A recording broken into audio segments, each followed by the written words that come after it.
ಇದೇ ಮಧ್ಯಮ ವಯಸ್ಕರಿಗೆ ಇನ್ನೊಂದು ಸಮಸ್ಯೆ ಬರೋದು, ಒಂದು ಗರ್ಭಧಾರಣೆ, ಮಕ್ಕಳನ್ನು ಪಡೆಯೋದಕ್ಕೆ ಕಷ್ಟಪಡ್ತಿರ್ತಾರೆ. ಮಕ್ಕಳ ಆದಮೇಲೆ ಬರುವಂತಹ ಸಮಸ್ಯೆಗಳು ಯೂಶ್ವಲಿ ವೆಯ್ಟ್ ಗೇನ್ ಜಾಸ್ತಿ ಆಗಿಬಿಡುತ್ತೆ. ಒಂದು ಮಗು ಆಯಿತು, 2 ಮಗು ಆಯಿತು ಅಂದರೆ ಗಂಡ ಚೆನ್ನಾಗಿ ಹಾಗೆ ಇರ್ತಾನೆ, ಆದರೆ ಹೆಂಡತಿ ಸೈಜ್ ಚೇಂಜ್ ಆಗಿಬಿಡುತ್ತೆ. ಪಾಪ ಅವ್ರಿಗೆ ಅದೆಲ್ಲ ಬೇರೆ ಬೇರೆ ಥರ ಡಿಪ್ರೆಷನ್ ಆಗಲಿ, ಈಗ ಅದೇನಾಗುತ್ತೆ ಬೇರೆ ಸಮಸ್ಯೆಗಳು, ಅಯ್ಯೋ ನಾನು ಚೆನ್ನಾಗಿಲ್ಲ, ಗಂಡ ನನ್ನನ್ನು ನೋಡ್ತಾ ಇಲ್ಲ, ಇದು ಬೇರೆ ಬೇರೆ ಕಾಂಪ್ಲಿಕೇಶನ್ಸ್ ಬರೋಕ್ಕೆ ಸ್ಟಾರ್ಟ್ ಆಗುತ್ತೆ. ಹಾಗಾಗಿ ಈ ಒಂದು ಮಧ್ಯ ವಯಸ್ಕರಲ್ಲಿ, ಯಾಕಂದರೆ ತಾವು ಗರ್ಭ ಸಂಸ್ಕಾರ ಎಕ್ಸ್ಪರ್ಟ್ ನೀವು, ಸೊ ಹಾಗಾಗಿ ಇಲ್ಲಿ ಏನು ಸಮಸ್ಯೆಗಳು ಬರುತ್ತೆ ಅದನ್ನಂತೂ ಟಚ್ ಮಾಡ್ಬೋದು. ಓಕೆ, ಸೊ ಮಧ್ಯ ವಯಸ್ಸಲ್ಲಿ ನೀವು ಹೇಳ್ದಂಗೆ ಬರುವಂಥದ್ದು ಒಂದು, ನಾವು ಹಿಂದೆ ಡಿಸ್ಕಸ್ ಮಾಡ್ದಂಗೆ problems in conception. So once problems in menstruation ಬಂದಿದ ತಕ್ಷಣ ಅದರ ರಿಪರ್ಕಷನ್ ಕನ್ಸೆಪ್ಷನ್ ಅಲ್ಲಿ ತೋರಿಸ್ಕೊಳ್ಳಿಕ್ಕೆ ಶುರುವಾಗುತ್ತೆ. So earlier you address it, better you are able to traverse that path ಅನ್ನುವಂಥದ್ದು.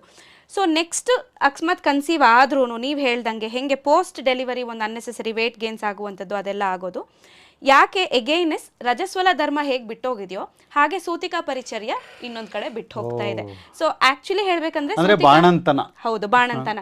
ಸೊ ಈ ಬಾಣಂತನ ಅನ್ನೋದು ಒಂದು ವೆರಿ ಸೈಂಟಿಫಿಕ್ ಸಬ್ಜೆಕ್ಟ್ ಆಕ್ಚುಲಿ. ಅದ್ರ ಮೇಲೇನೆ ಏನೇನು ಯಾಕೆ ಹೇಳಿದ್ದಾರೆ, ಅದ್ರ ಸೈಂಟಿಫಿಕ್ ಬೇಸಿಸ್ ಏನು ಅಂತ ಒಂದು 1 hour ಮಾತಾಡುವಷ್ಟು ಹೇಳ್ಬೋದು. ಯಾಕಂದ್ರೆ ಎಲ್ಲೋ ಒಂದ್ ಕಡೆ ನಾವು ಗ್ರಾಸ್ ಆಗಿ ನೋಡಿದಾಗ ಬಾಣಂತನದ ಫೇಸಲ್ಲೂ ಏನಾಗ್ತಿದೆ ಅಂತಂದ್ರೆ, understanding between the capacity of digestion, between the type of food they are asking the mother to eat and her lactation ವ್ಯತ್ಯಾಸ ಆಗ್ತಾಯಿದೆ.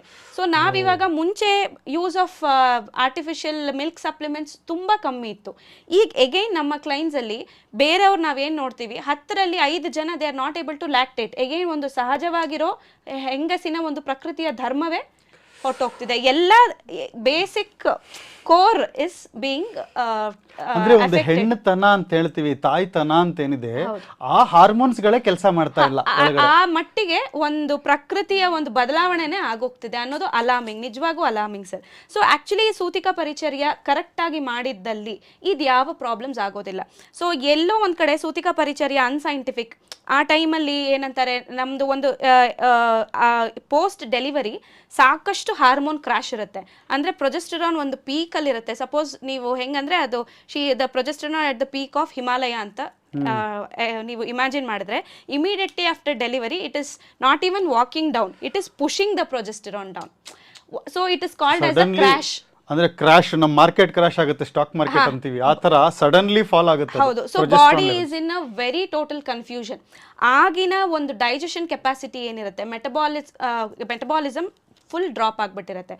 ಹಾಗಾಗಿಯೇ ನಮ್ಮ ಸೂತಿಕಾ ಪರಿಚರ್ಯದಲ್ಲಿ ಒಂದು ಕ್ರಮೇಣವಾಗಿ ಅವಳಿಗೆ ಜೀರ್ಣಕ್ಕೆ ಆಗುವಂತಹ ಒಂದು ಆಹಾರ ಪದ್ಧತಿ ಹೇಳಿರೋದು. ಸೊ ಇನಿಷಿಯಲಿ ಫಸ್ಟ್ 3 days ಒಂದು ಯಾಕೆ ಗಂಜಿ ಹೇಳ್ತೀವಿ, ಆಮೇಲೆ ಒಂದು ಸ್ವಲ್ಪ ಬೇಳೆ ಕಟ್ಟಿನ ಜೊತೆಗೆ, ಆಮೇಲೆ ಮೈಲ್ಡ್ ಸಾರ್ಟೆಡ್ ವೆಜಿಟೇಬಲ್ಸು, ಆಮೇಲೆ ಸೊ ಇದೆಲ್ಲವೂ ತುಪ್ಪದ ಜೊತೆಗೆ ಪ್ರೋಸೆಸ್ ಬೈ ಪ್ರೋಸೆಸ್ ನೀವು ಅದನ್ನ ಬಿಲ್ಡ್ ಅಪ್ ಮಾಡ್ತಾ ಒಂದು ಇನಿಷಿಯಲಿ ಡೈಜೆಸ್ಟ್ ಆಗುವಂಥದ್ದು, ಆಮೇಲೆ ಸ್ವಲ್ಪ ಪ್ರೋಟೀನ್ ಆ್ಯಡ್ ಮಾಡುವಂಥದ್ದು, ಆಮೇಲೆ ಎಲ್ಲ ತಗೊಂಡು ಹೋದಾಗ ಅವಳು ತಿಂದಿದ್ದು ಅವಳಿಗೆ ಜೀರ್ಣಕ್ಕಾದ್ರೆ ಮಾತ್ರನೇ ಅವಳ ಹೆಲ್ತ್ ಮೇಂಟೈನ್ ಆಗುತ್ತೆ, ಲ್ಯಾಕ್ಟೇಷನ್ ಮೇಂಟೈನ್ ಆಗುತ್ತೆ ಆ್ಯಂಡ್ ದ ಬೇಬೀಸ್ ಹೆಲ್ತ್.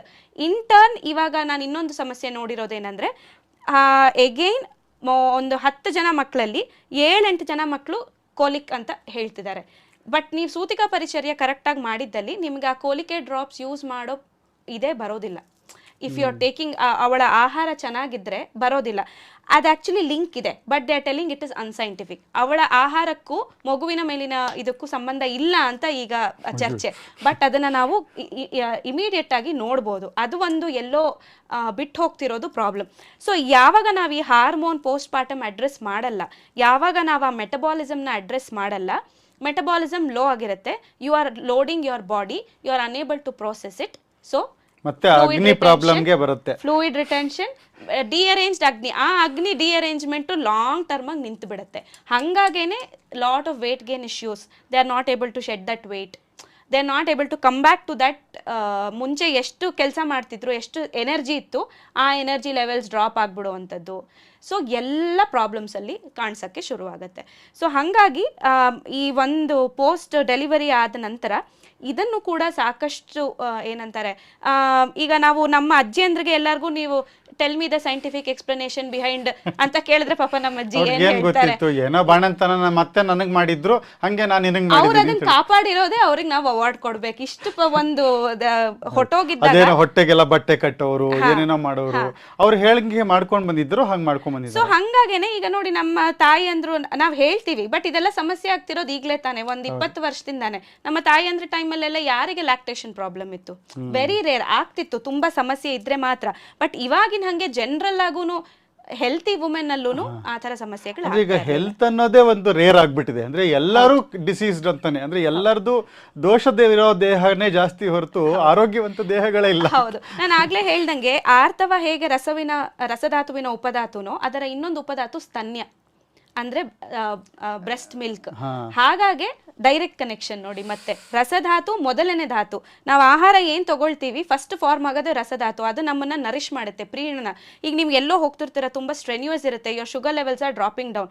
ನೀವು ಇನಿಷಿಯಲಿ ಕೂತ್ಕೊಂಡು ಒಂದು ಏನಾದ್ರೂ ತಿಂದಿದ ತಕ್ಷಣ ನಿಮ್ಗೆ ಒಂದು 10 ನಿಮಿಷಕ್ಕೆ ಅಪ್ಪ ನಾನು ಕೇಮ್ ಬ್ಯಾಕ್ ಟು, ಯಾಕೆ ಅದು ರಸ ರಿಪ್ಲೆನಿಶ್ ಆಗಿರುತ್ತೆ. ಆದರೆ ಇಮಿಡಿಯೇಟ್ ಉಪಧಾತುನೇ ಸ್ತನ್ಯ. ಸೊ ಹೇಗೆ ನಿಮಗೆ ರಿಪರ್ಕಷನ್ಸ್ ಇಲ್ಲದೆ ಇರ್ಲಿಕ್ಕೆ ಸಾಧ್ಯ? ಇದ್ದೇ ಇರುತ್ತೆ. ಸೊ ತಾಯಿಯ ಆಹಾರ ಮತ್ತು ಅವಳ ಮೆಟಬಾಲಿಸಮ್ನ ನೋಡ್ಕೊಳ್ಳೋದು ತುಂಬ ಇಂಪಾರ್ಟೆಂಟು. ಇದನ್ನು ನಾವು ಅಡ್ರೆಸ್ ಮಾಡಿದಾಗ there will be no issues of ಏನಂತಾರೆ ಅನ್ನೆಸೆಸರಿ ವೇಟ್ ಗೇನ್ ಆಗುವಂಥದ್ದಾಗಲಿ ಅಥವಾ ಅದರ ಮುಂದಿನ ಸಮಸ್ಯೆಗಳು ಸಾಕಷ್ಟು. ಬಟ್ ಆಯುರ್ವೇದದಲ್ಲಿ ಈಗ ಆಲ್ರೆಡಿ ವೆಯ್ಟ್ ಗೇನ್ ಆಗಿದೆ ಅಂದರೆ ಇದನ್ನೆಲ್ಲ ನಾವು ಒಂದು 6 ತಿಂಗಳು 1 ವರ್ಷ ಆಹಾರ ಪದ್ಧತಿಯಿಂದ ಸರಿ ಮಾಡ್ಕೋಬೋದು. ಅಂದರೆ ನಾನು ಹೇಳೋದು ಇರ್ರಿವರ್ಸಬಲ್ ಅಲ್ಲ ಅಂತ. ಅಂದರೆ ಈಗ ನಮಗೇನೋ ಸಮಸ್ಯೆ ಇದೆ ಅಂತ ಇಟ್ಕೊಳ್ಳಿ, ಅದು PCOD ಇರ್ಬೋದು, ಇರ್ರೆಗ್ಯುಲರ್ ಸೈಕಲ್ಸ್ ಇರ್ಬೋದು, ಅಥವಾ ವೆಯ್ಟ್ ಗೇನ್ ಇರಬಹುದು. ಇದನ್ನೆಲ್ಲ ನಮ್ಮ ಒಂದು ಏನು ಲೈಫ್ ಸ್ಟೈಲ್ನ ಚೇಂಜ್ ಮಾಡಿಕೊಂಡ್ರೆ, ಆಹಾರ, ನಿದ್ರೆ ಮತ್ತು ಆ್ಯಕ್ಟಿವಿಟೀಸ್ನ ಚೇಂಜ್ ಮಾಡಿಕೊಂಡ್ರೆ, ನಮಗೆ ಹೊಂದೋ ಥರ ಮಾಡಿಕೊಂಡ್ರೆ ಅದು ರಿವರ್ಸ್ ಆಗುತ್ತಾ ಅಂತ. ಆಗತ್ತೆ. ಬಟ್ ಈ PCOD PCOS ಸಮಸ್ಯೆಗಳಲ್ಲಿ ಏನು ನಾವು ಪ್ರಕೃತಿಗೆ ವಿರುದ್ಧವಾಗಿ ನಮಗೆ ತೋರಿಸ್ಕೊಳ್ತಿದೆ, ಅಲ್ಲಿ ಸಸ್ಟೆನೆನ್ಸ್ ಬೇಕಾಗತ್ತೆ. ಸೊ ನಾವಿವಾಗ ಈಗ ಶೋಧನ ತಗೊಂಡು ನಮ್ಮ ಬಾಡಿಯನ್ನು ಸರಿ ಮಾಡ್ಕೊಂಡಿದೀವಿ, ನಾವು ವ್ಯಾಯಾಮ ಮಾಡಿ ಸರಿ ಮಾಡ್ಕೊಂಡಿದೀವಿ, ಮತ್ತೆ ನೀವು ಹಂಗೆ ಬಿಟ್ಬಿಟ್ರೆ, because your body has it is coming out of that ಏನಂತಾರೆ ಬೇಸಿಕ್ ಮೆಮೊರಿ ಇಟ್ ಸೆಲ್ಫ್ ಅಲ್ಲ. ಸೊ ಆ ಒಂದು discipline you have to maintain. ನನಗೆ ಹೆಂಗೆ ಜ್ಞಾಪಕಕ್ಕೆ ಬರ್ತದೆ, ಈಗ 5 ವೀಕ್ ಕ್ರಾಶ್ ಡಯಟ್ ಅಂತ ಮಾಡ್ತೀವಿ, ಲೂಸ್ 5 kgs ಇನ್ 5 ವೀಕ್ಸ್ ಅಂತ ಮಾಡಿದ್ರೆ ಕಮ್ಮಿ ಆಗ್ಬಿಡುತ್ತೆ, ನೆಕ್ಸ್ಟ್ 5 ವೀಕ್ಸ್ ಅಲ್ಲಿ ಮತ್ತೆ ಜಾಸ್ತಿ ಆಗುತ್ತೆ ಹಂಗೆ. ಸೊ ಅಲ್ಲಿ ವ್ಯಾಯಾಮಗಳದ್ದು ಅದರದೆಲ್ಲ ಅವರು ಒಂದು ಡಿಸಿಪ್ಲಿನ್ ಅಲ್ಲಿ ಮಾಡ್ತಾ ಇರಬೇಕಾಗತ್ತೆ. ಒಂದು ಫಿಸಿಕಲ್ ಆಕ್ಟಿವಿಟಿ ಅನ್ನೋದೇನಿದೆ ಅದು ತುಂಬಾ ಇಂಪಾರ್ಟೆಂಟ್. ಹಿಂದಿನ ಕಾಲದಲ್ಲಿ ಹೆಂಗಸರಿಗೆ ಅದು ನ್ಯಾಚುರಲ್ ಆಗಿ ದೈನಂದಿನ ಚಟುವಟಿಕೆಗಳಲ್ಲಿ ಆಗೋಗ್ತಿತ್ತು. So there use to be involvements of all major joints ಅವರ ಕೆಲಸದಲ್ಲಿ.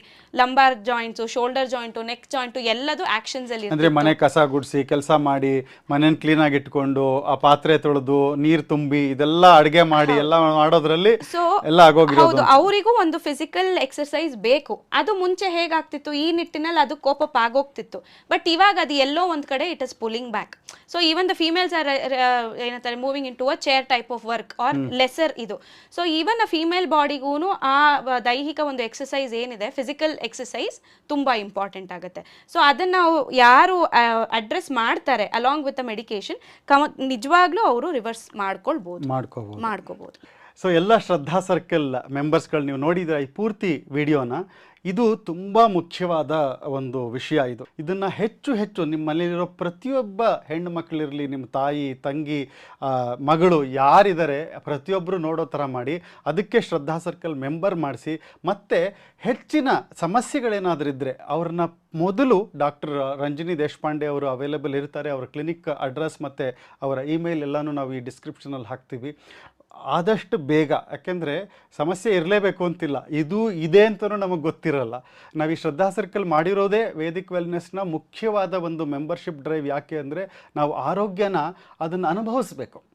ಸುಮ್ಮನೆ ಆರೋಗ್ಯ ಇದು ತಿಂದರೆ ಒಳ್ಳೆಯದು, ಅದು ತಿಂದರೆ ಒಳ್ಳೆಯದು ಅಂತ ಕೇಳೋದಕ್ಕಿಂತ ಅದನ್ನು ಒಳ್ಳೇದು ಯಾವುದು ಅದನ್ನು ತಿನ್ನಬೇಕು, ಅದನ್ನು ಅಳವಡಿಸ್ಕೋಬೇಕು ನಾವು.